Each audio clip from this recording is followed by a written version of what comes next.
Guys, Jackie and Mama Cooks. Today I'm going to show you how to make my overnight refrigerator buckwheat oats. It's very similar to my overnight refrigerator oats, but I'm using buckwheat and a few other things. You can use any kind of jar you have. I love using recycled jars from, this is from artichokes. I just like using recycled jars. I think they're kind of fun and interesting. So get a jar that has a lid so you can put it in the fridge. So first off, I'm going to add half a cup. Shake it. Half a cup of milk of choice. So it can be any kind of nut milk you have, regular milk, whatever you do. You know, whatever works for you. I have this Brazil nut milk that I made last week. I love it. It's just yummy. So I'm gonna pour that in here. Okay, so half a cup of milk of choice. And then you're going to put a tablespoon of chia seeds. So I've already pre-measured all this stuff out. And then I like adding a tablespoon of hemp seeds. It's up to you. You don't have to put those in there. I have shredded, unsweetened shredded coconut, 2 tablespoons. This is totally up to you as well. I just love the flavor and it's a good healthy fat, so why not? A pinch of pink Himalayan sea salt just brings out all the flavors. And then you have your buckwheat groats. So these are soaked buckwheat groats. It's a 1/4 cup. And they're soaked overnight, and then I've rinsed them, and they're very different than they are when they're you know, kind of raw.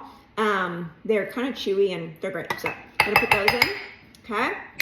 And then what you can do is you can do half a cup of fruit of choice.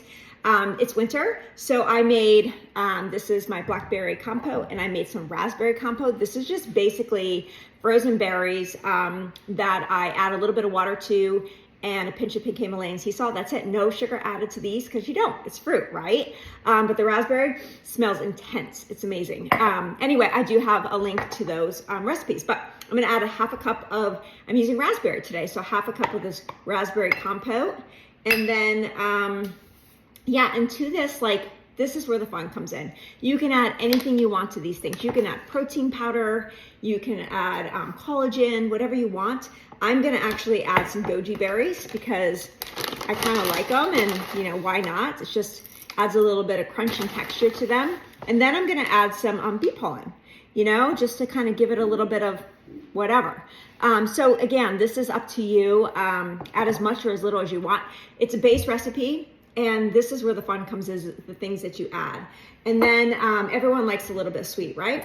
So I'm gonna put, get pure maple syrup, by the way. Awkward hand. Don't get the stuff that has high fructose corn syrup. So just make sure it's pure. You can add half a tablespoon to a tablespoon, depending on your taste preference, or you can use honey, whatever you wanna do. What you're gonna do now is, I'm gonna take a photo of this, so I'm not gonna stir it up, but you stir it up really, really well. Make sure you get everything incorporated. Store it in the fridge overnight.